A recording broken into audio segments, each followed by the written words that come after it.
Hey guys, Spirit of the Law here. The June patch has been out for nearly 2 weeks now, and I was curious to have a peek at the stats and see how things are shaking out.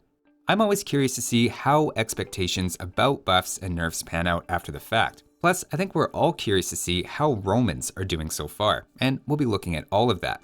Keep in mind, we've only had about 100,000 online ranked 1v1 games so far, which is maybe enough to pick up trends in different civilizations, but once you filter by things like elo, map, or especially individual matchups between civs, there just isn't enough data to make definitive statements. So we'll take all of this with a grain of salt, and this is just for entertainment and discussion purposes about how the patch is playing out so far. Slightly complicating things, the most popular map, Arabia, has also had some minor adjustments, going back to having boar instead of elephants and rhinos in some generations. And even that change on its own could move things a bit, so there's obviously going to be more than just civ balance changes going on. With that, we'll go through what I see though as the biggest winners and losers. Hands down, the biggest one is the Romans, who at the moment are the #1 ranked civilization 1v1 if we average across all elo and maps. If you ask which civ you can pick and have the best shot of winning a 1v1 game, the answer so far appears to be the Romans, though interestingly, they're very average in team games so far. Maybe not surprisingly, they're also one of the most popular civs at the moment, so we have a decent sample size compared to many other civilizations. Now, why they're #1 is a bit harder to say. It could be the more hardcore part of the fan base is more likely to pick up the new DLC, it could be that players don't know how to handle them, or it could just be their 5% ego boost is too strong and flexible. I also still think it's an open question if they end up being an infantry civ on the latter, or fall back on the regular crossbow and knight meta, propped up by their economy. Looking a bit deeper, it seems like they fall off a bit in the mid-game. Maybe failed men-at-arms rushes are expiring at that point, but they seem good in short games with quick victories and also in very long ones. Interestingly, it's the lowest elo players who are absolutely crushing with them, with Romans so far being slightly below average for the top 1%. That makes me think they might stay as they are for a while, as the pros are probably not complaining about them as much, based on the latter results. As you might expect, men-at-arms seems to be their strongest opening, but even scouts and archers also seem to do fine. They also seem to be equally adept at Arabia and Arena so far, so at least in these early days, they just look like a well-rounded high performer. The next winner is the Burmese. They've jumped 11 spots in the rankings from a relatively poor 35th out of 43 civs to now a very average-looking 24th. Their big change was a swap of their unique techs, now potentially giving their cavalry +4 attack versus archers in Castle Age. This makes especially their knights a much better choice, especially in late Castle Age against archer civs. Having said that, it's hard to read too much into this, as they're a very unpopular civ to play, and our sample size is only a quarter that of the Romans. They're still an average-ish civilization as far as their results, but it's a massive improvement, climbing from being firmly bottom 5 this time last year. Moving on, our third big winner is the Koreans. They picked up a new wood bonus, giving a 50% wood cost reduction on archery range and barracks units. That change has sent them from being second last to basically exactly average and balanced this patch so far. They're being predominantly used as a straight archer civ, and seem to be getting good results with that. The mid-game crossbow spike in particular looks really strong, and they're potentially being carried by that to some degree, though cheaper counter units never hurts either, and there's always more than one story going on. It does feel like Koreans have maybe become another discount archer civ now, kind of like Malians, and I think they're definitely associated more with archers these days than their old tower identity, but it's clearly working out if the goal was to bring them up to a balanced state on the ladder. And finally, our last big winner is the Vietnamese. They received an enhancement to their eco bonus, speeding up techs like wheelbarrow and double bit axe, which seems to be paying dividends already, moving them from technically dead last stats-wise prior to the recent patch to now up to 36th out of 43.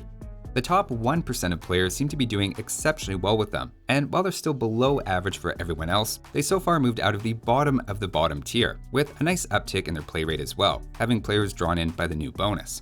The early game still seems to be their weakness, but that was addressed with the recent change, and we'll have to see if the devs think this is as far as they want to go.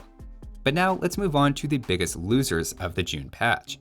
The first is the Chinese, who lost 5% off their staggered tech discount bonus in each age. They're now officially dead last if you average across all games and maps, and it's not even particularly close. In fact, they have a losing record in all elo brackets on Arabia so far, and looking specifically at 1200 plus elo, which is roughly the top 25% of players, since the last patch they fell from an average-ish 22nd to 36th rank out of 43 civs. Going into the patch, I even wondered if they'd settle below a 40% win rate, though at the moment they're at about 42% on Arabia if you include all elos. So it's getting pretty close, but not quite there yet. Next up, our other big loser is the Malians, going from technically number 1 to number 17 after their gold mining bonus was nerfed. They're still a strong and flexible civ, but not clearly a top civ after the recent nerf. Though I'm a little surprised they dropped 16 spots from such a small looking change, and I'm curious if this might stabilize a bit higher in the weeks to come. Having them bounce back to being, say, a fringe top 10 civ would not be surprising to me at all, and I can't imagine they'd fall any lower than they are at the moment. And finally, a surprise loser this patch so far is the Aztecs, who are now technically bottom 5, albeit with a small sample size. Even if that comes up a bit, on the wider rank ladder, they're clearly below average now, and we're past the point that's really debatable. In fact, in every patch over the last year, regardless of which elo you filter to, and if you include all maps or just Arabia, they have ended up below average, yet still seem to carry a reputation with the wider community as a top civ, which admittedly they were for years. While there hasn't been a direct change to them in this patch, if we look at their worst matchups, we see Malay, Bulgarians, Dravidians, and Romans. These are 3 recently improved or newly introduced infantry-focused civs, which you'd think would be Aztec's specialty, having an anti-infantry unique unit. But infantry civs have paradoxically always been some of their weakest matchups. It's not just this patch, and has been a long-term pattern. So it's not surprising to me that with the addition of a brand new, very strong and popular infantry civ like the Romans, that this would be the patch the Aztecs finally dip into the very bottom tier. In fairness, they've dropped 11 spots, and I think they will bounce back to some extent, but I expect Romans are going to be a long-term challenge for them moving forward. Now, before we wrap up, I want to talk about a few civs that didn't make either list as a notable winner or loser, and instead had a surprisingly small change from last patch to this one so far. These are civs you might speculate would have been in either list because of a notable balance change, but so far are having very similar results to before. The first of these is the Britons. They receive Gambazins, theoretically giving their swordsman line a lot more potential as a meat shield against skirmishers, and yet so far the change doesn't seem to have moved the needle. They're still opening archers over 2/3 of the time, and winning an average number of games doing that. Next, for Bulgarians, surprisingly there hasn't been any obvious benefit from the iconic buff in their castle or imperial age. Basically, they're performing the exact same as last patch so far, and I've no doubt that the civ improved a bit, but just hasn't shown up in the results. So maybe it just wasn't a big enough change to swing a lot of games. Next, a more peculiar case now is the Hindustanis. Both their castle age unique tech and unique unit were improved, and yet so far they're doing about the exact same as before those changes. Even their play rate isn't up. So not only does the better attack and HP not seem to be translating into better results with the Gulam, but players don't even seem that excited to try them out.